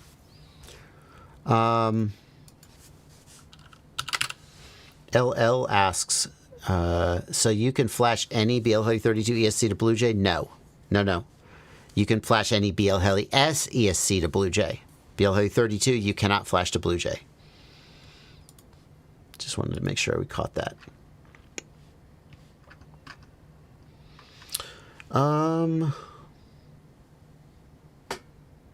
Let's see here.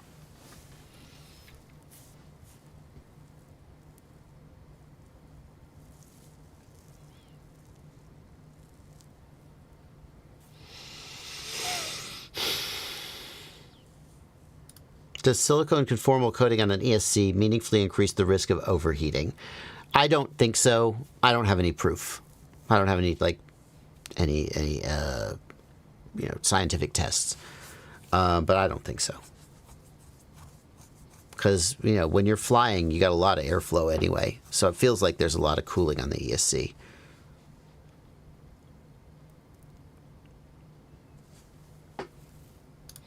Subin Krishna says, we are creating an ESP32 plus MPU 6050 flight controller quad. There are 4 2200 kV motors and a 310 millimeter body. 30 amp Simon K ESCs. What props do you suggest? I suggest you throw out the Simon K ESCs. They are going to do a terrible, terrible job on a modern multi-rotor. Simon K ESCs, any modern flight controller is going to struggle to even fly with them, would be my prediction. If I turn out to be wrong and you make them work, more power to you. But they are so slow to respond that modern flight controllers often just struggle to even hover. Do not use those ESCs. Do not use those ESCs. Find a BL Heli 32, Blue Jay, BL Heli S, AM32 are all keywords you should be searching for. And if the ESC doesn't run one of those firmwares, do not use it on a multi-rotor today, is my recommendation. What props do you suggest? You said you have 2200 kV motors, but you didn't say anything about the weight of the drone. And you didn't say anything about the size of the motors. So are they 0702 2200? Okay, that doesn't exist. I made that up. But yeah, we would need to know the size of the motors to recommend the props. And we would need to know the all-up weight of the quadcopter to recommend the props.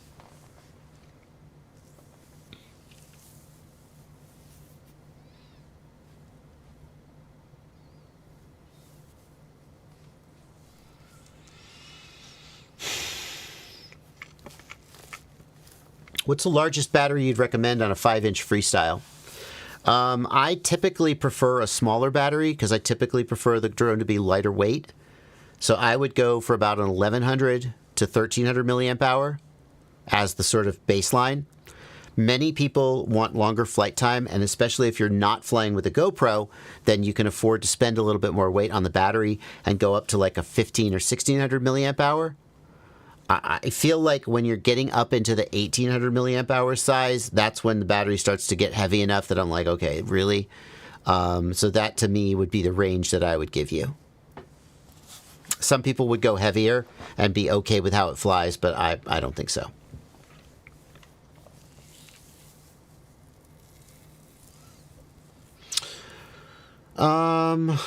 Let's see here. Any tips for conformal coating my DJI O3 Air unit? Yeah, don't. Don't do it is my recommendation. I find that the air units from DJI are reasonably waterproof out of the box. I said this on a previous live stream, and someone said the Vistas are conformal coated, the O3 isn't.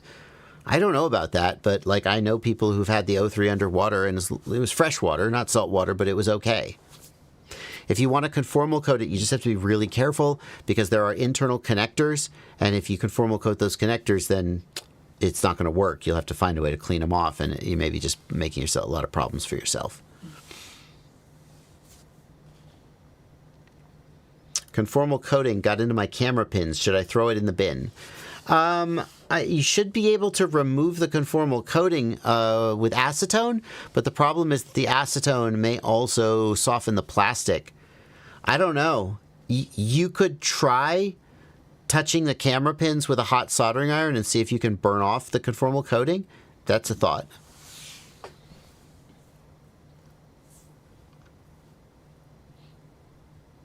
Should I get SkyZone 040 Pro for $318? That seems like a good deal to me. I mean, it's not my money. My gut check is that that's a good deal.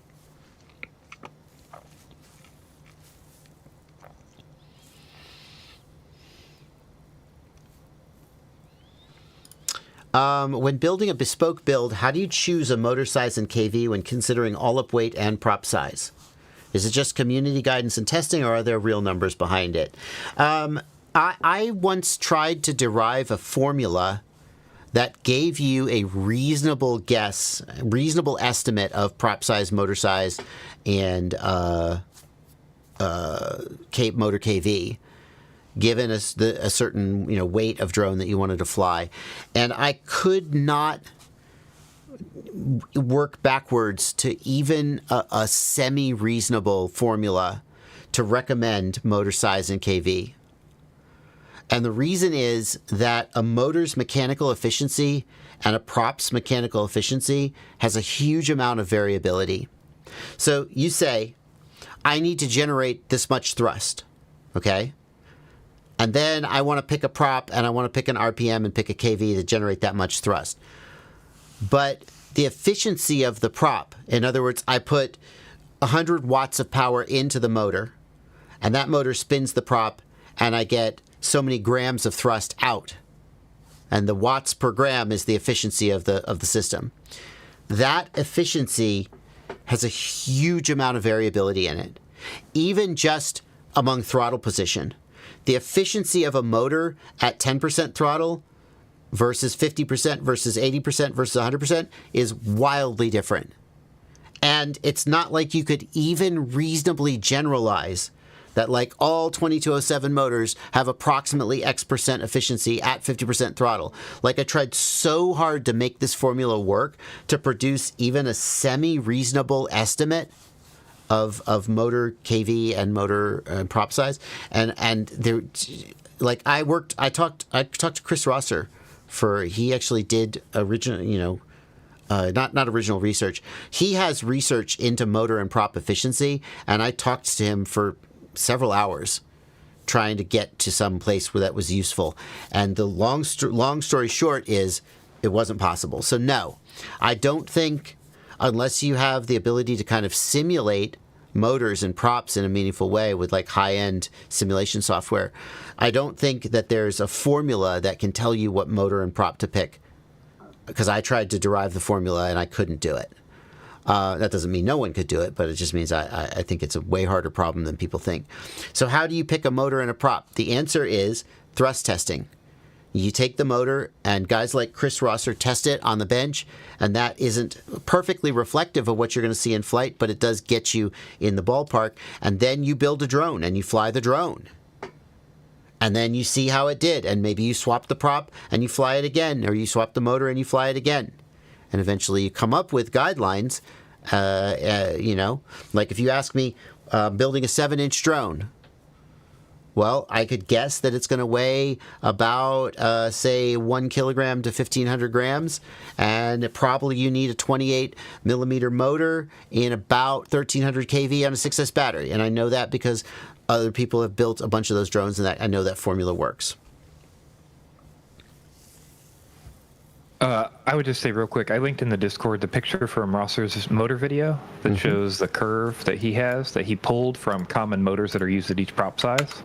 And I think it's at least illustrative of the idea that you're discussing, right? We can derive things based on what people have used and look at a trend, right? And this kind of shows you like how that trend all lands. And like it does turn out there's sort of a curve here and there's sort of a place. And if you get an idea of the prop size, you can know the stator volume you kind of want to aim for. And then if you go higher or lower, you have different effects and stuff. So there's some things we can use to kind of trend in that direction based on, like you said, doing testing and taking data. Absolutely, absolutely, and there are some meaningful, like you could get part of the way to the formula, like you could see here that the ratio between motor volume and prop diameter falls within a relatively narrow and range, and so if you were to extrapolate that line, and then give a number based on that line, great. So now you know what the ratio of your motor volume to your prop diameter is. The place where I got stuck was eventually you have to pick a motor KV and you have to pick how many amps the motor is going to pull. This is where I got stuck, I'll tell you. In order to size the battery and in order to finish designing the power system, you have to know how many amps or how many watts the motor is going to pull. Okay? So I need to generate 4 kilograms of thrust because I just know that number. And I need a motor and a prop that's going to give me 4 kilograms of thrust. Okay, well, how do I know that? Oh, well, I could probably find some simulation software that will predict how much thrust the prop and the motor are going to make. And in fact, again, Rosser gave me some estimates. He gave me some really complicated, cool formulas that said if you have a prop with a given pitch and a given diameter, you could estimate how much air the prop is going to move.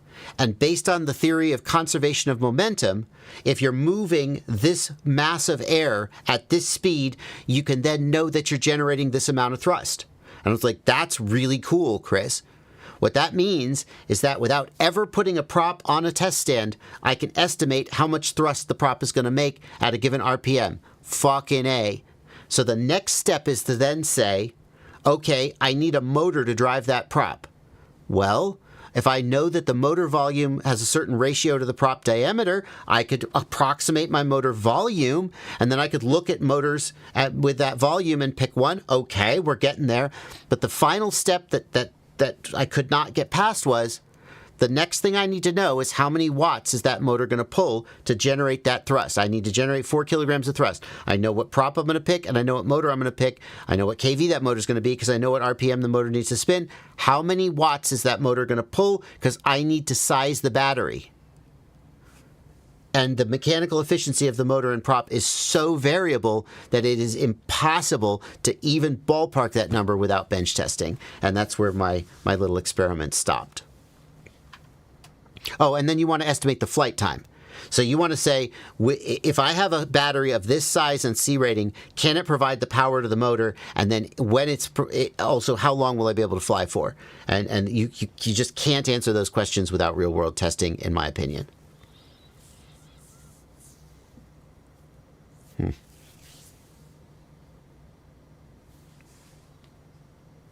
Anyway, a very, very interesting.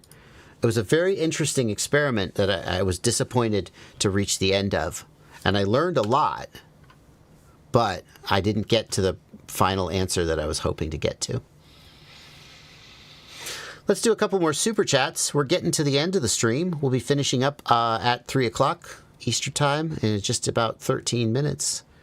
We got a couple more super chats that have come in. Ivory Jackson says, thank you for $10, Ivory Jackson. All drones have been stolen and I need to start over completely. I need suggestions on a drone, 3 or 5 inch, TX, goggles, etc. $400 to $500 range if possible. $400 to $500 for the whole deal? That's going to be tough. Goggles alone are going to take up a lot of a $500 budget. Even analog goggles are typically going to run you $350.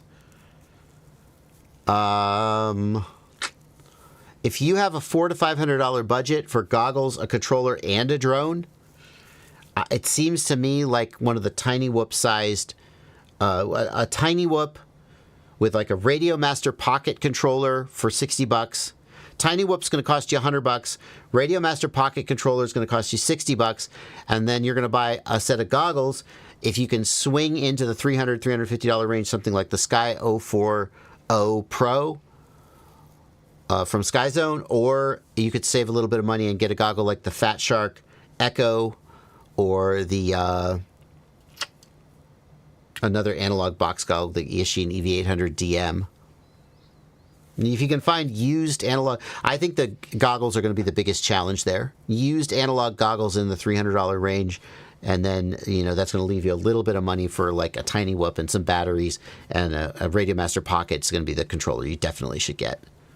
That's going to be the least expensive one. Please throw some light on Pin.io and how I can use it for turning on and off the O3 Air unit. Sure. That's a complicated question, and I'm not going to answer it on the live stream, but here is a video. Switch things on and off with your Betaflight flight controller, Pin.io and Pin.io box. This is a 20-minute deep dive into the Pin.io function. Hello, Joshua, from the past. And this is the video you want. Switch things on and off with your Betaflight flight controller, Pin.io and Pin.io box in-depth tutorial. This is the absolute video that you need. And that's what you should watch. But I'm not going to spend 20 minutes telling everyone on the live stream about this relatively esoteric topic. Mark B said, thank you for 20 euros. Mark, I'm resting the hobby. I have many batteries on storage charge, including some big bricks, some that haven't been touched since 2020. They're stored in a dry garage in Ireland. It rarely gets too hot or cold. Are they safe? Yeah. If they're at storage voltage and they're not in a temperature extreme, they're about as safe as they could be. And they're basically, as long as you keep them at storage voltage, they're basically going to be as good the day you take them off the shelf as the day they went on there. As far as fire risk goes, there's always some fire risk. The batteries are not fully discharged, so it's possible that one of them would light on fire, but it's very unlikely. You should be prepared for the possibility that one might light on fire, and if it did, think about what would happen, but you're reasonably safe, and I don't think you have a lot to worry about.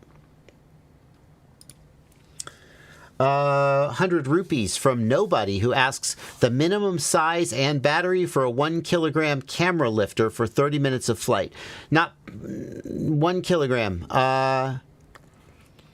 If the drone is 1 kilogram, that's probably a 7-inch.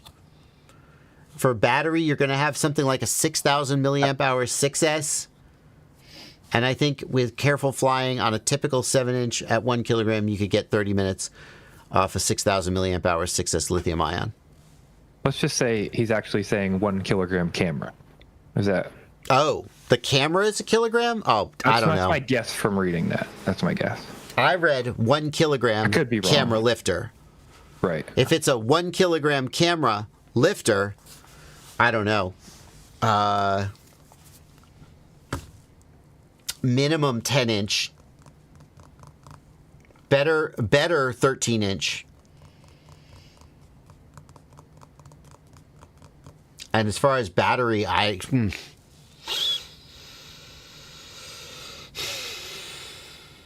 10-inch drone with 6S2P 12,000 milliamp hour lithium ion.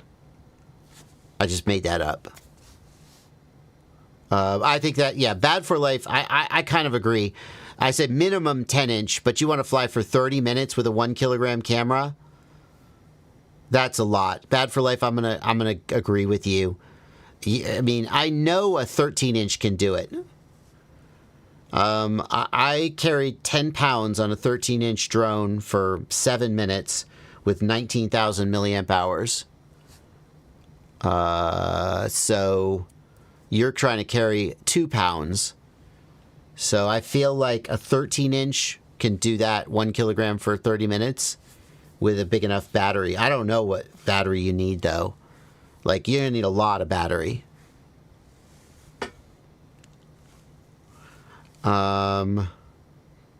PID Toolbox, I would steer away from an X8. The only reason I would ever do an X8 configuration, because if you think about it, An octo configuration is always going to be more efficient than an X8 because the props are not coaxial. Like, that's just a fact. But more importantly, an X8 pulling so many watts is always going to be less efficient than a quadcopter with bigger props pulling the same number of watts. Okay? So the only reason to use an X8 is because you need a certain amount of thrust and you cannot use larger props, right? If you can go to larger props, always go to larger props because they'll be more efficient than an octo with smaller props. That's my take. I think 13 inches is where I would be, and you're going to need like a lot of battery. I don't know how much battery. Like, I think you're minimum in the like 20 amp hours range at that was on 12S too. I think you're in the like 20 amp hours range on 13-inch props and maybe more.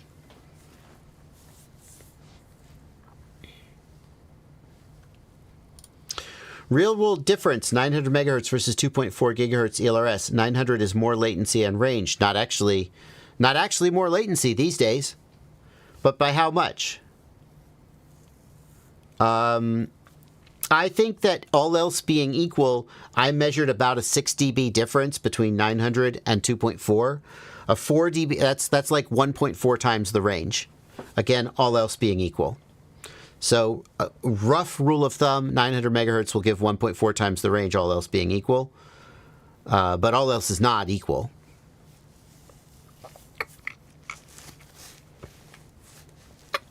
Mm. 5 minutes left in the stream. Aaron Ciotti is going to be streaming after me on his channel, not on my channel.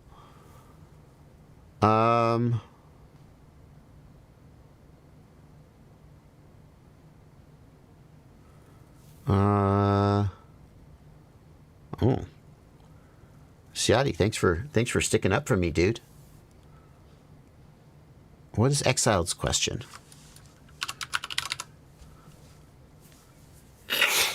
What does Exiled want to know? My question got ignored again. Maybe it wasn't that interesting. What is Exiled's question? And now I want to know what it is.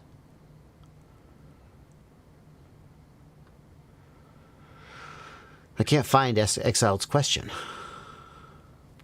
It's cute. Is it? Oh, I'm doing the super chats. ABC123, thank you for $10. All right, I'll look.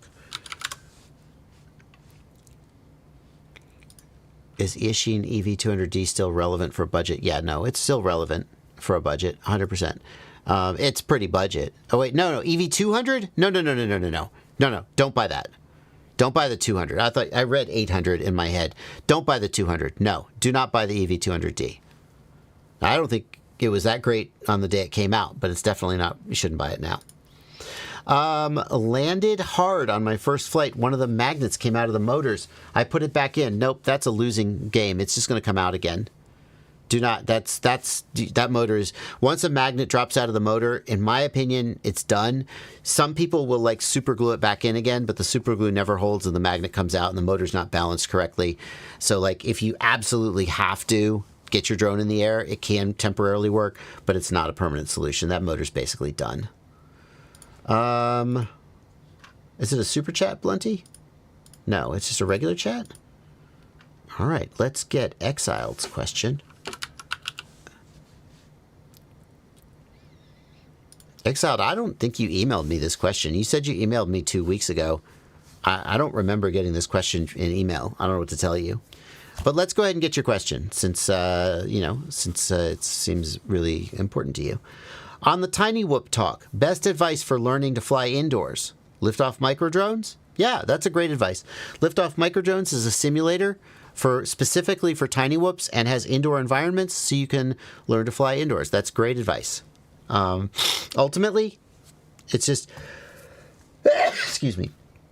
ultimately, it's just a matter of stick time and practice. You could also try reducing the throttle scaling in Betaflight. You know, take yourself to 80% throttle scale to give yourself a little less power. Ciati recommends Throttle Expo. That's not a bad idea. I tend to steer people away from Expo, but, you know, I don't have to be right about everything. Yeah, Exiled, probably, just for your perspective, the reason that question got ignored is because at the beginning of the live stream, I spent like 15 minutes talking about Tiny Whoops and doing a big block of Tiny Whoop questions. And so then, having spent 1/8 of the live stream talking about Tiny Whoops, I was then steering away from Tiny Whoop questions, you know, going forward. Nevertheless, I'm happy to have been able to help you out.